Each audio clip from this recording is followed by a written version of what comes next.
कैसे हैं Patil ji?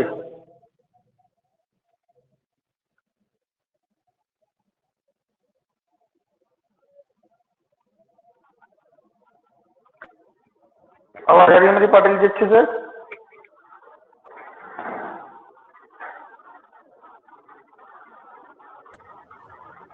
Good evening जी very very good evening. इन्हें दोनों को मैंने डाल दो, कहाँ रह गई? सर मेरे साथ है। सब एक साथ ही आ गए? हाँ सर। अच्छा, ऑल आर टुगेदर, चलो बेस्ट चलो, ये बढ़िया है। तो लास्ट में हम लोग क्या क्या पढ़ रहे थे भाई? लास्ट में हम लोगों ने क्या क्या पढ़ लिया था? इंटर कन्वर्जन के क्वेश्चन। इंटर कन्वर्जन के क्वेश्चन हम लोग कर रहे थे। तो चलिए स्टार्ट कर रहे हैं आज इंटर कन्वर्जन के क्वेश्चन। नेक्स्ट टॉपिक कल मेरे ख्याल से मैंने परसेंटेज वेट बाय वेट का करवाया था मेरे ख्याल से, है ना? हाँ सर। चलो आज इसको आगे बढ़ते हैं।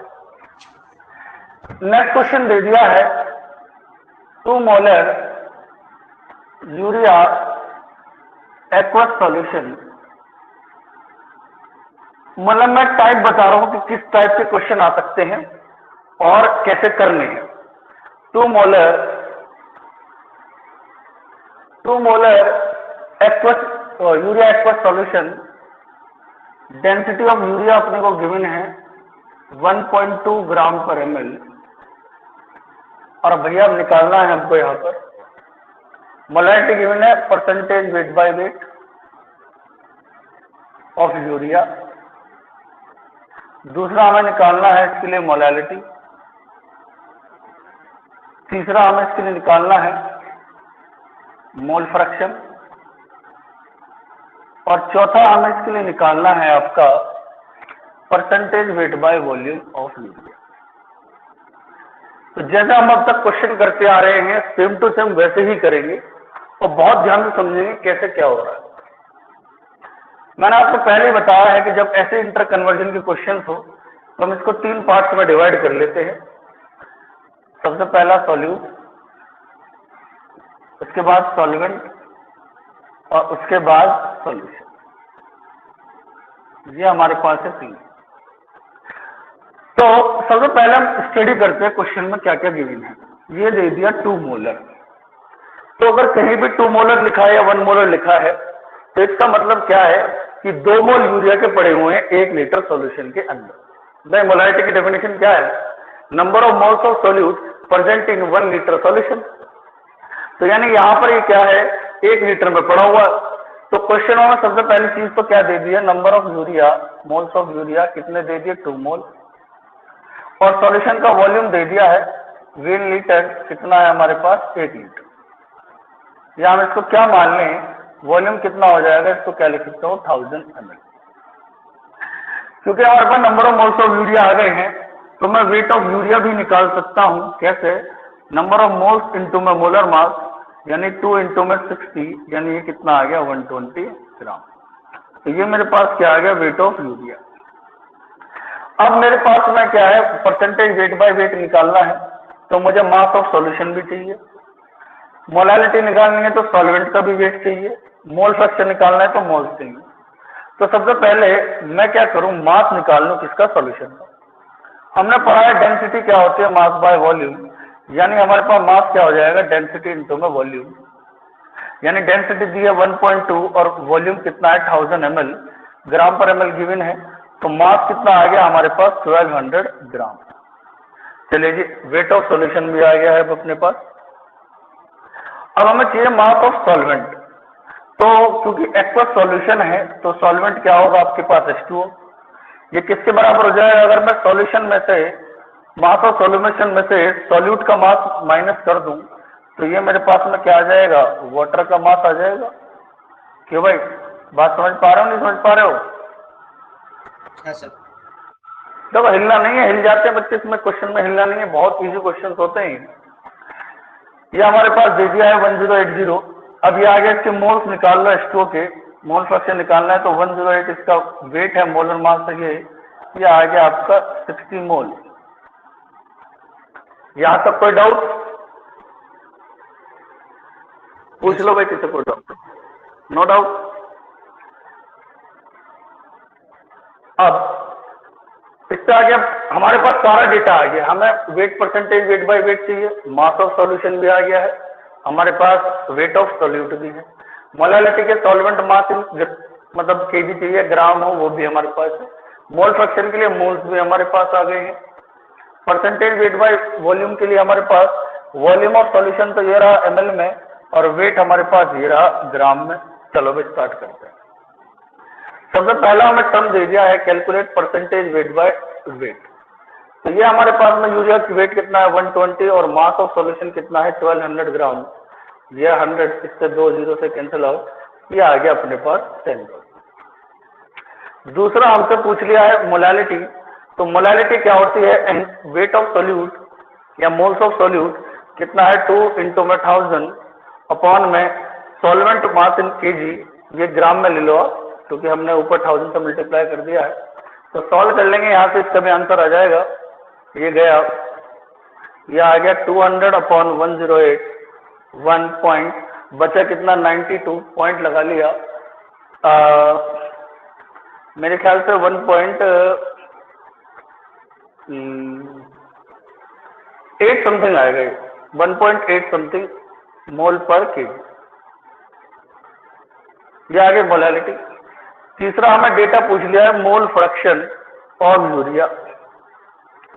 अब मोल फ्रैक्शन ऑफ यूरिया 2 मोल तो यूरिया के हैं भाई, ऊपर उसके मोल डिवाइडेड बाय 2 + 60, तो ये आ जाएगा 2 / 62। सॉल्व कर लेंगे, आंसर आ जाएगा। चौथा हमें दे दिया है परसेंटेज वेट बाय वॉल्यूम। तो ऊपर क्या आता है, weight of solute in gram upon में volume of solution in ml into 100।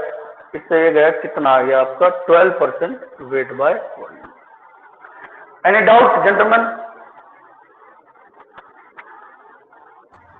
No sir. कोई डाउट नहीं, कॉपी कर लीजिए प्लीज। अच्छा सिस्टर भी आपके पास ही बैठी है क्या? नहीं सर, अभी सर उसको से आ रही एक मिनट। कॉल कर दो कि भैया ज्वाइन कर ले, नेट का बड़ा इशू जा रहा है उसका।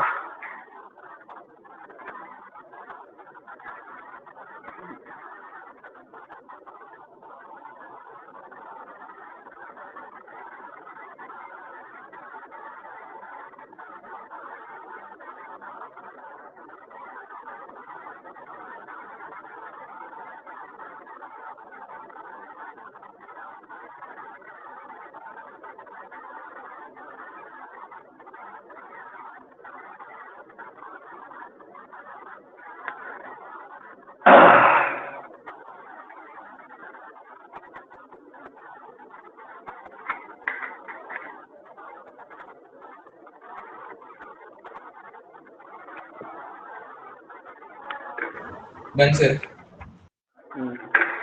चलो आगे बढ़ते हैं, आगे बढ़ते हैं।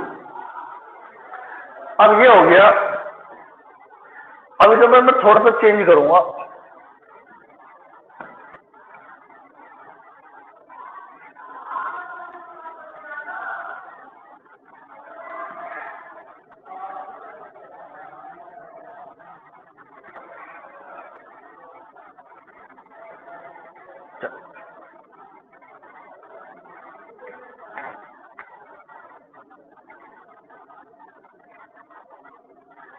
देखिए अब हम ले रहे हैं इसकी जगह 2 मोलर, यानी मोलालिटी गिवन है और अब हमें मोलालिटी की जगह निकालना है मोलारिटी। क्वेश्चन में इतना चेंज आ रहा है, अब देखो क्या क्या होगा। अब क्वेश्चन में दिया है 2 मोलर यूरिया एक्वस सॉल्यूशन है, डेंसिटी ऑफ यूरिया 1.2 ग्राम पर ml है, सब कुछ सिमिलर है, बस थोड़ा सा चेंज ही आएगा। यानी इसका मतलब क्या है मोलर का, कि 2 मोल पड़े हुए हैं यूरिया के 1 किलोग्राम वाटर के अंदर, इसके अंदर पड़े हैं 1 किलोग्राम वाटर के अंदर, क्योंकि मोलालिटी की डेफिनेशन क्या है, it is the number of moles of solute present in 1 kg solvent. तो अगर 2 मोलर है तो 2 मोल पड़े हुए हैं 1 kg सॉल्वेंट यानी वाटर के अंदर, तो सब सिमिलर है। एन यूरिया, तो मैंने फालतू में रख दिया, ये 2 मोल है, वेट ऑफ यूरिया आ जाएगा 120 ग्राम, राइट। अब यहां पर मैं वेट ऑफ H2O दे दिया है कितना, 1000 ग्राम यानी 1 kg, लिख दूं मैं पहले, यह है 1 kg, इसको मैं लिख सकता हूं 1000 ग्राम, बात नंबर 1। अब दूसरी बात, ये 1000 आ गया है तो मोल्स भी निकाल लेते हैं, चलो भाई इसके मोल फ्रैक्शन निकालना है, तो 1000 डिवाइडेड बाय मोलर मास 18, ये आ जाएगा 55.5 मोल, ठीक है। अब सॉल्यूशन की बात करें तो सबसे पहले हम निकाल लें mass of solution. Mass of solution कितना हो जाएगा, मास ऑफ सॉल्यूट और मास ऑफ सॉल्वेंट के वो मास को ऐड कर देंगे तो ये हमारे पास कितना आ जाएगा, 1000 प्लस 120, इट विल कम 1120 ग्राम। ये क्या आ गया, मास ऑफ सॉल्यूशन। चलो भाई, अब परसेंटेज वेट बाय वेट का भी काम हो गया, परसेंटेज वेट बाय वेट का काम हो गया। मोलारिटी के लिए वॉल्यूम चाहिए। अब वॉल्यूम के लिए भैया क्या है हमारे पास, क्या होता है, डेंसिटी क्या है, मास बाय वॉल्यूम, यानी volume equal to m by d. यह आ गया 1120 बटे 1.2, पॉइंट हटाया ऊपर आ गया 0, ये आ गया 11200 अपॉन में 12 ml। चलो जी, सब चीजें आ गई, कुछ नहीं बचा, करते हैं स्टार्ट। सबसे पहला परसेंटेज वेट बाय वेट कितना है जी, 120 डिवाइडेड बाय सॉल्यूशन का मास कितना है, 1120 इंटू में 100, सॉल्व कर लेंगे, आंसर आ जाएगा आपका ये। दूसरा हमसे पूछ लिया है मोलारिटी, तो मोलारिटी क्या होती है, एन सॉल्यूट 2 इंटू में 1000 अपॉन में volume of solution in ml, ये आ गया 112 अपॉन में 12, 2 0 से 2 0 गई, यह आ गया आपका ऊपर 20 इंटू में 12 डिवाइडेड बाय 112, सॉल्व कर लेंगे, आंसर आ जाएगा। तीसरा हमारे पास दे दिया गया है मोल फ्रैक्शन, तो मोल फ्रैक्शन ऑफ यूरिया कितना हो जाएगा हमारे पास यहाँ पर 2 डिवाइडेड बाय 2 प्लस 55.5, सॉल्व कर लेंगे, आंसर आ जाएगा मोल फ्रैक्शन का। चौथा में दे दिया परसेंटेज वेट बाय वॉल्यूम, तो वेट बाय वॉल्यूम में भैया हमारे पास वेट कितना है 120 और वॉल्यूम कितना है 12012 ml इंटू 100, सॉल्व कर लेंगे, आंसर आ जाएगा। Any doubt? No sir. कोई दिक्कत नहीं देखो, कॉपी कर लीजिए प्लीज।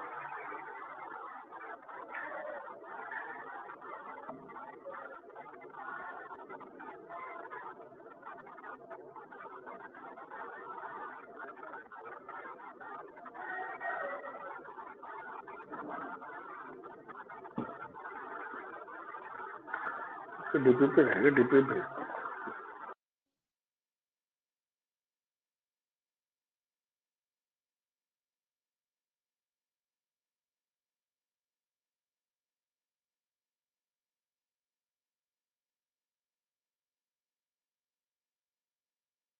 हेलो, मैं अच्छा हूँ, अभी मैं जरा क्लास ले रहा हूँ, थोड़ी देर बाद कॉल कर लो भैया। ठीक है, ओके।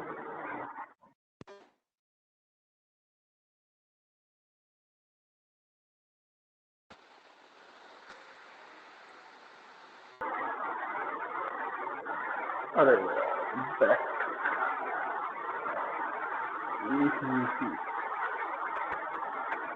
चलिए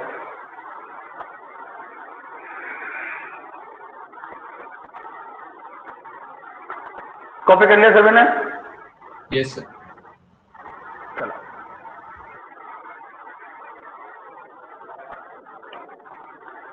अरे यार मुझे याद दिलवा देना यार, डीपीपी भेजने मेरे को, ऐसे क्वेश्चंस भेजने, वो मैं कल भूल गया यार भेजने, क्वेश्चन होने थे।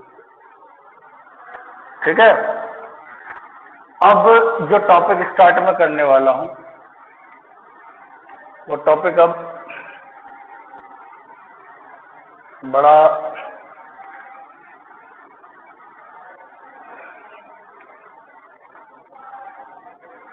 बेहतरीन है। नाउ चलो, बहुत हो गया इंटर कन्वर्जन, अब तो जो क्वेश्चन आएंगे वो करेंगे डीपीपी में जो होंगे। Now we are starting properties of water, sorry properties of solution. अब हम डिस्कस करने जा रहे हैं प्रॉपर्टीज ऑफ सॉल्यूशन, और जो प्रॉपर्टीज ऑफ सॉल्यूशन है इट डिपेंड्स ऑन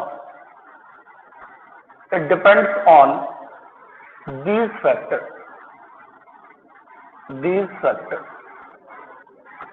एक तो भाई type of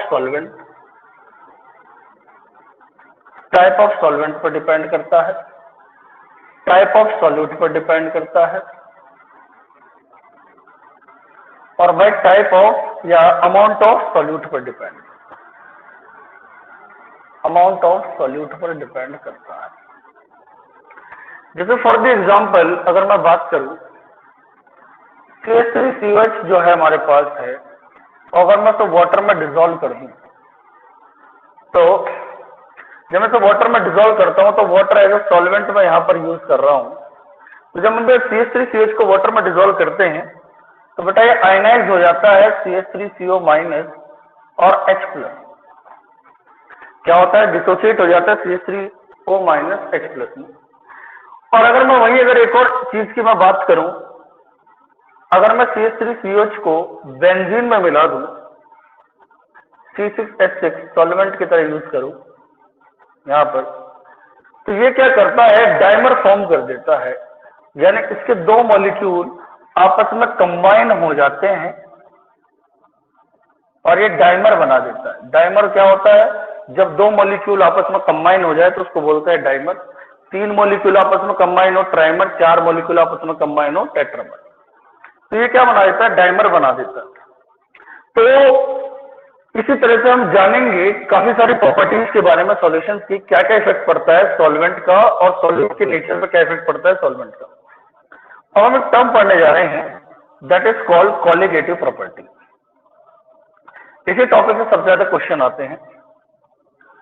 colligative property, colligative property of solution क्या है? These properties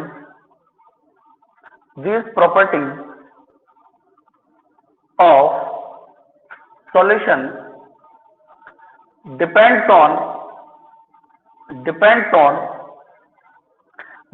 only on amount of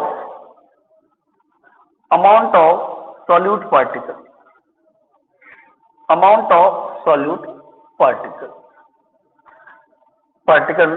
या ऐसे भी लिख सकते हैं नंबर ऑफ सॉल्यूट पार्टिकल,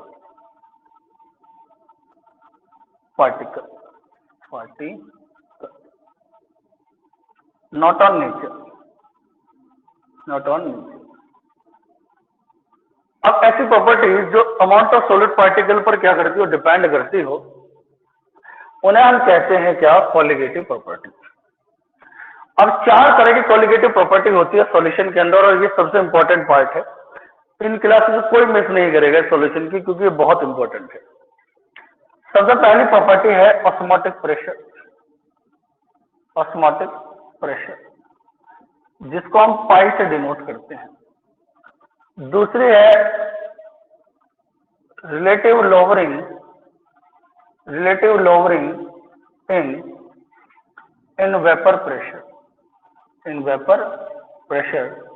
इसको हम बोलते हैं RLVP, और एक एक करके बहुत डिटेल में हमने स्टडी करने वाले हैं, सभी को एक एक को पढ़ेंगे। तीसरी हमारे पास है बॉइलिंग पॉइंट एलिवेशन,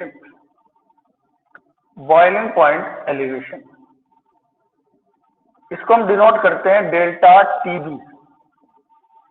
और चौथी है साहब boiling point, boiling point. Fourth है freezing point, freezing point depression, freezing point depression, और इसको हम डिनोट करते हैं डेल्टा टी। बात समझ गए हैं? हाँ sir.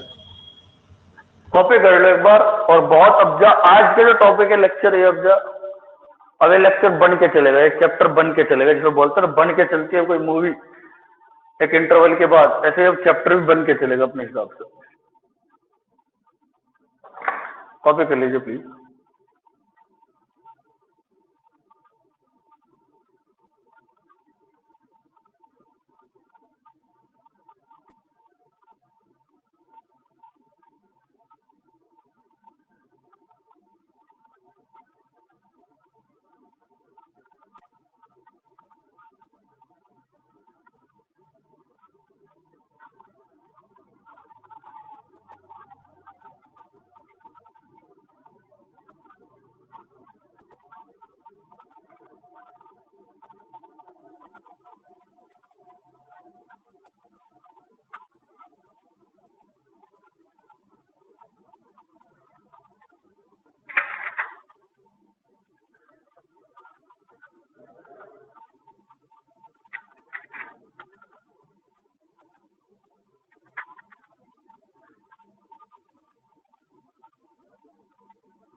Copy everybody.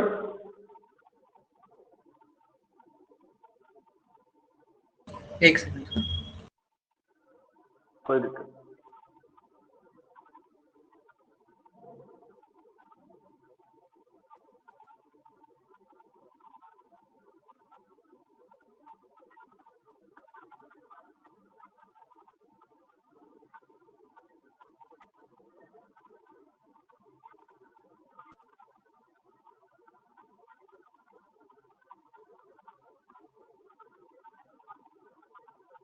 Done sir.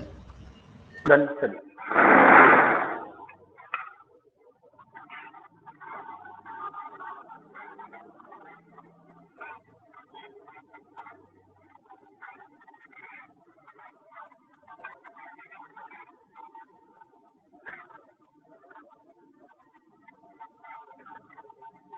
चलिए अब एक स्टेटमेंट पढ़ते हैं।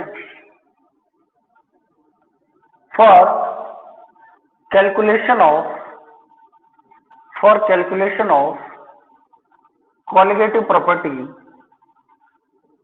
colligative property,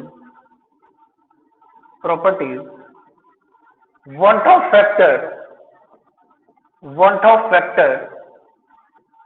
factor is required.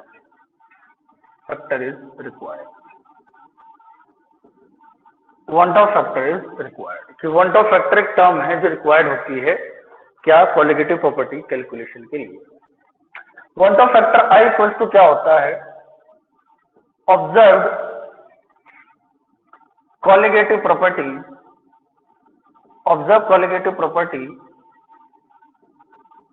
Upon में थ्योरेटिकल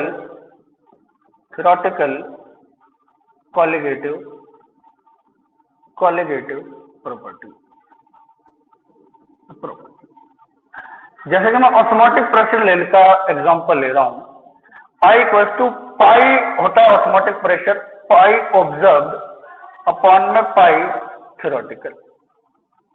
यानी मैं अगर यहां पर बोलूं कि अगर एक सॉल्यूशन के लिए I इक्वल टू 1 है तो उसमें जो ऑस्मोटिक प्रेशर ऑब्जर्व्ड वैल्यू आएगी वो बराबर होगी पाई थ्योरेटिकल के।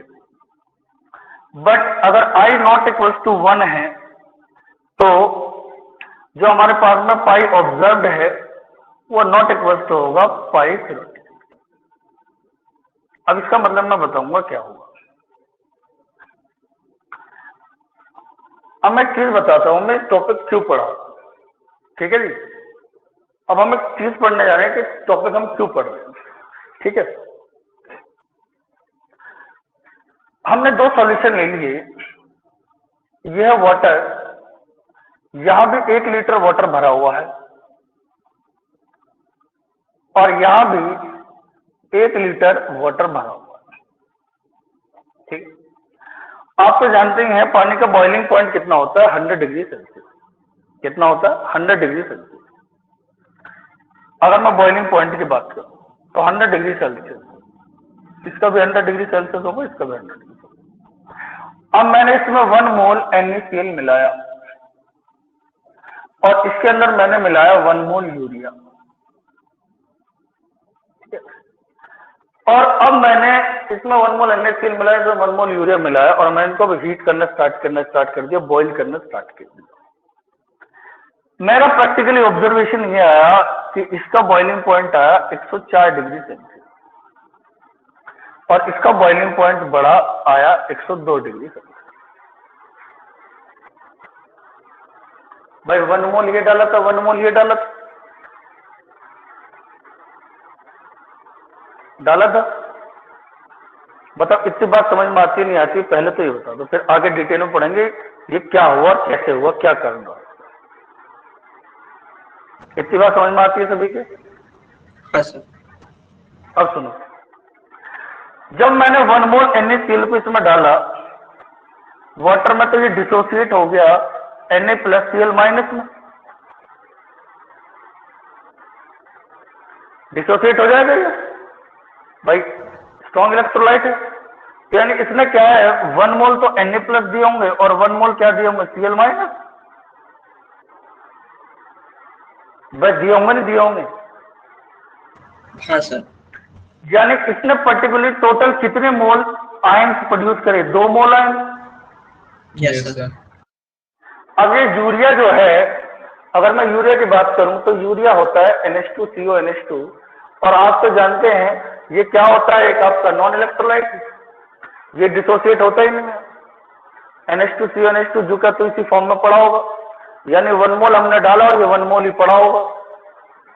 यानी कि मैंने अभी जो स्टेटमेंट लिखवाया था उसको याद करो कि colligative properties are those properties which depends on number of solute particle, not on nature, जो नंबर ऑफ सॉल्यूट पार्टिकल पर डिपेंड करती हों। तो जब मैंने 1 मोल NaCl को 1 लीटर पानी में डाला तो उसने 2 मोल आयन दिए, यानी 2 मोल क्या है, पार्टिकल जनरेट करे, और इसने 1 मोल आयन जनरेट करे। तो उस वजह से इस सॉल्यूशन की प्रॉपर्टी अलग है और इस सॉल्यूशन की प्रॉपर्टी अलग है। जब हमने प्रैक्टिकली ऑब्जर्व किया तो इसका जो फ्रीजिंग पॉइंट था वो घट के हुआ -2 डिग्री सेल्सियस और इसका जो बॉइलिंग फ्रीजिंग पॉइंट था वो घट के आपका मिला -4 डिग्री सेल्सियस। यानी वो 0 पे जमना चाहिए था पर -2 पे जमा, ये -4 पे जमा। तो ये चेंज आया है, ये किस वजह से आ रहा है, किस वजह से आ रहा है, नेचर ऑफ सॉल्यूट की वजह से। भाई ये नॉन इलेक्ट्रोलाइट है, इलेक्ट्रोलाइट है, ये एक स्ट्रॉन्ग इलेक्ट्रोलाइट है, पूरा टूट गया, ये नॉन इलेक्ट्रोलाइट है, बिल्कुल नहीं टूटा। तो इन चीजों पर डिपेंड करता है क्या है आपकी कोलिगेटिव प्रॉपर्टी। तो अब यहां पर एक चीज आती है आई हमें ये बताता है कि कोई भी जो सॉल्यूट हम मिला रहे हैं सॉल्वेंट के अंदर, वो अंदर जाके कितने नंबर ऑफ आयंस जनरेट करेगा। आई यही बताएगा कि इसकी कोलिगेटिव प्रॉपर्टी पर कितना इफेक्ट पड़ेगा और इसकी कोलिगेटिव प्रॉपर्टी पर कितना इफेक्ट पड़ेगा। बात समझ रहे हो मैं क्या कहना चाह रहा हूँ? हाँ सर। हाँ भाई, हाँ तो बस अब समझते हैं भाई, निकालना सीखते हैं।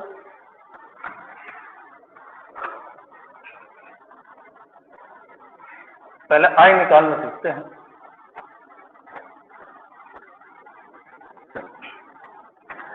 अब हम सबसे पहले निकाल रहे हैं calculation of want of factor, और 3 केस में ले रहा हूं। वांट ऑफ फैक्टर निकालना सीख रहे हैं हम लोग। तो वांट ऑफ फैक्टर के हमारे पास 3 केस हम यहाँ पर लेने वाले हैं, यानी 3, क्योंकि हमारे पास क्या है 3 तरह के सब्सटेंसेस होते हैं। यानी अब हम ये समझ रहे हैं कि मैंने एक सॉल्यूट को, मतलब एक कंपाउंड है सॉल्यूट, उसे पानी में डिसॉल्व किया, तो उसके साथ 3 केस पॉसिबल हैं। यानी वाटर में जाने के बाद वो 3 चीजें शो कर सकता है। अब वो कौन सी है वो देख लो। सबसे पहला है नॉन इलेक्ट्रोलाइट, पहला है डिसोसिएशन, दूसरा है एसोसिएशन, और तीसरा है non electrolyte.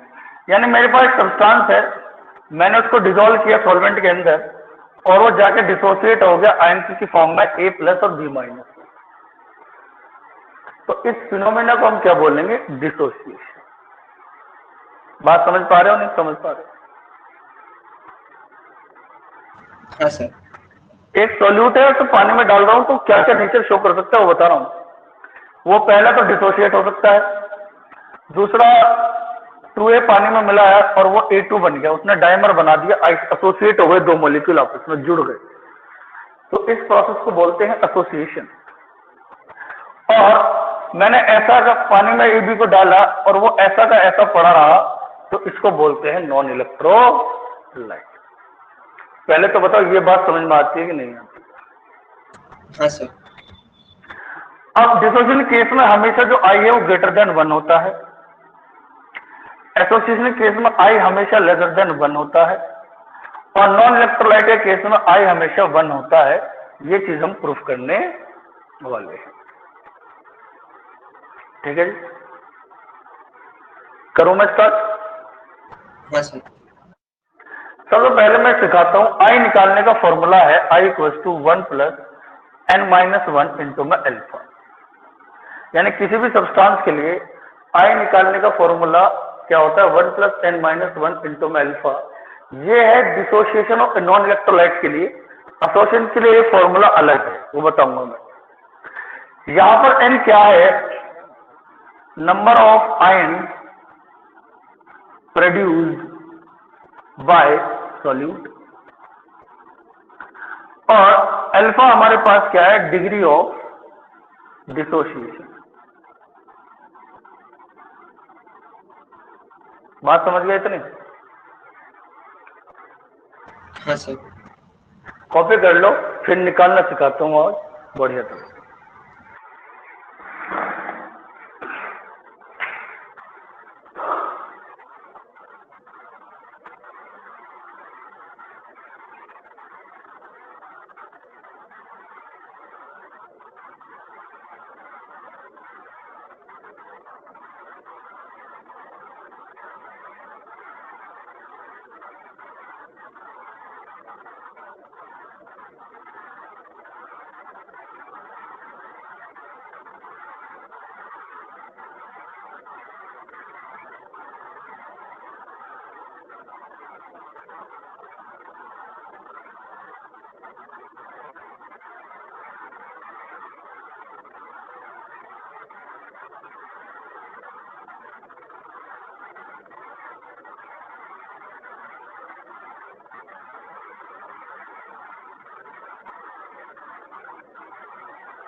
Done sir.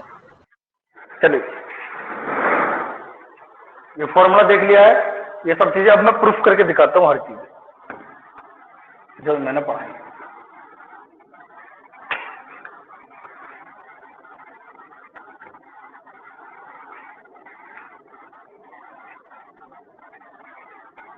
Case first, सबसे पहला है केस फर्स्ट पढ़ने जा रहे हैं हम। केस फर्स्ट, केस फर्स्ट में मैं ले रहा हूं नॉन इलेक्ट्रोलाइट की, नॉन इलेक्ट्रोलाइट। अब भाई नॉन इलेक्ट्रोलाइट के अल्फा किसके बराबर होता है? 0 के होता है पाटिल जी, भाई डिसोसिएट तो होते नहीं है। हाँ सर। तो इनके लिए जो मेरा आई है वो किसके बराबर होगा? अब देखो 1 + n-1 इंटू में अल्फा। अब अल्फा क्या है? 0, तो आई ये पूरी वैल्यू क्या हो जाएगी? 0। तो आई मेरा किसके बराबर होगा? हमेशा 1 के बराबर। इतनी बात समझ में आती है? हाँ सर। देख लो, यानी कि फॉर यूरिया, ग्लूकोज, शुगर, इनके लिए हमेशा आई हम क्या लेंगे? आपका 1। क्या लेंगे इनके लिए? हमेशा हम आपका 1। केस 2 है डिसोसिएशन। डिसोसिएशन, और डिसोसिएशन में सबसे पहला मैं ले रहा हूं स्ट्रॉन्ग इलेक्ट्रोलाइट से। स्ट्रॉन्ग इलेक्ट्रोलाइट मैं थोड़ा तेज तो नहीं पढ़ाया जाता। नहीं सर। ठीक चल रहा है? हाँ सर। मैं क्या तेज तो नहीं पढ़ा रहा हूँ भाई? नहीं सर, बराबर है। बराबर है ना? मैं थोड़ा चक्कर आ जाते हैं, आज पूरे दिन से पढ़ा ही रहा हूं मैं। Dissociation strong electrolyte. अब स्ट्रॉन्ग इलेक्ट्रोलाइट के लिए भाई डिग्री ऑफ आयनाइजेशन क्या होता है? 100%, यानी किसके बराबर होता है? 1 के बराबर होता है, क्यों जी? तो यानी आई इक्वल टू क्या आ गया? 1 + n-1 इंटू में अल्फा। अब अल्फा किसके बराबर है? 1 के, यानी आई इक्वल टू 1 + n-1, 1 से 1 कैंसिल आउट, यानी आई इक्वल टू किसके बराबर होगा? स्ट्रॉन्ग इलेक्ट्रोलाइट के लिए नंबर ऑफ आयंस के बराबर होगा। Yes sir. यानी सबसे पहली बात करूं मैं, स्ट्रॉन्ग एसिड, स्ट्रॉन्ग एसिड लिखवा दूं सारे, या ऐसे बोल लूं मैं,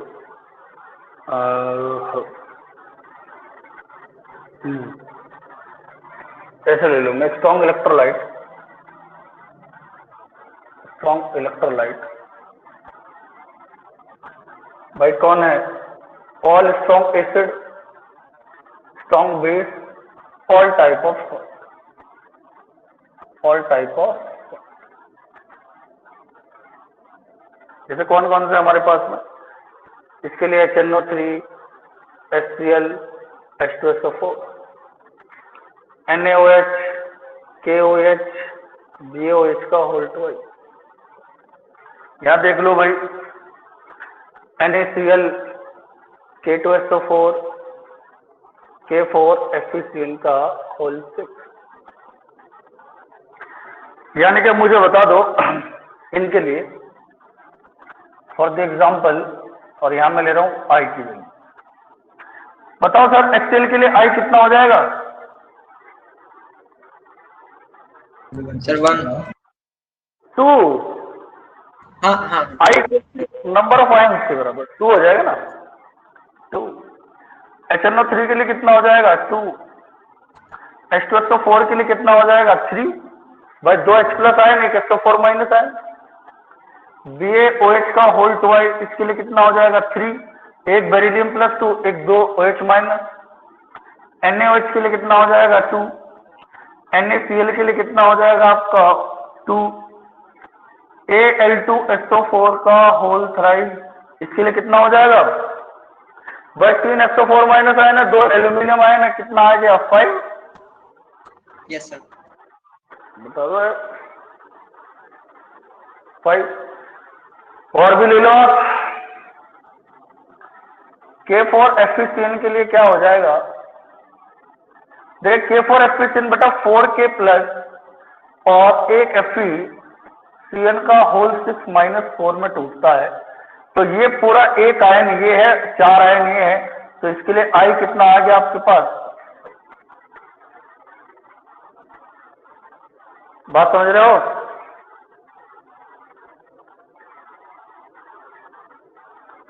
अरे बात समझ में आ रही भाई? अच्छे से कॉपी करो।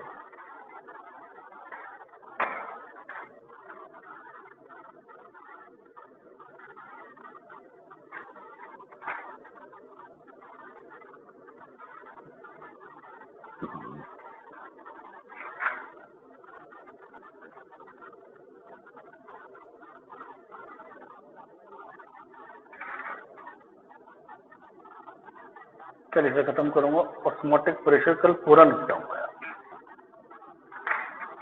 बहुत केस है। चलो कोई नहीं, जितने भी हैं निपटाएंगे।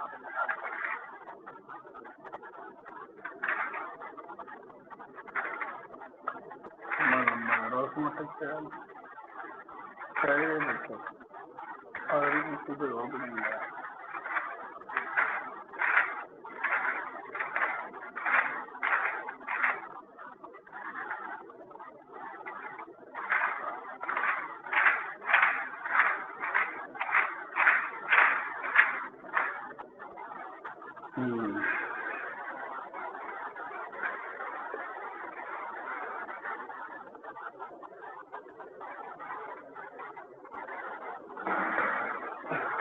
पाटिल जी कॉन्सेप्ट क्लियर हो रहा, मयंक जी कॉन्सेप्ट क्लियर हो रहा है?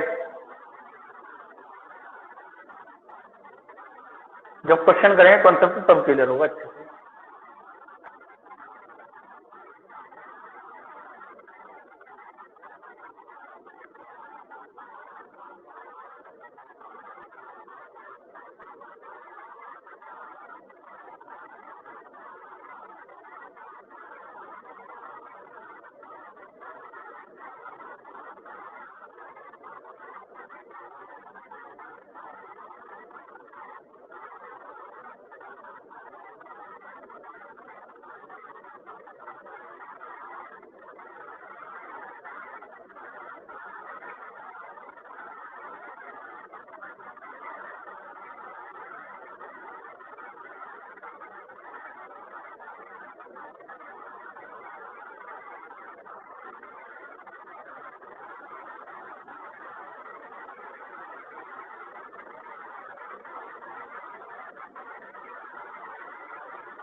Copy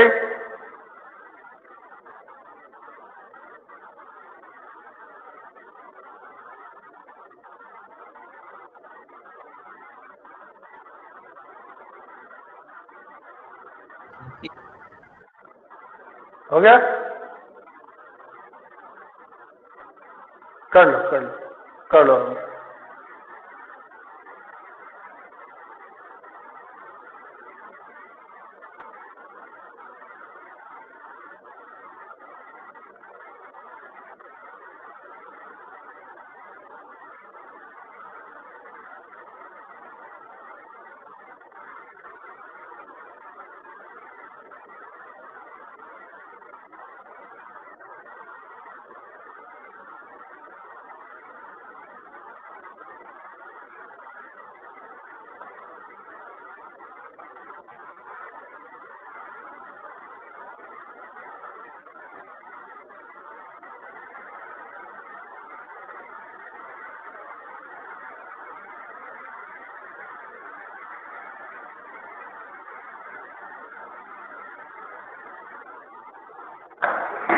done.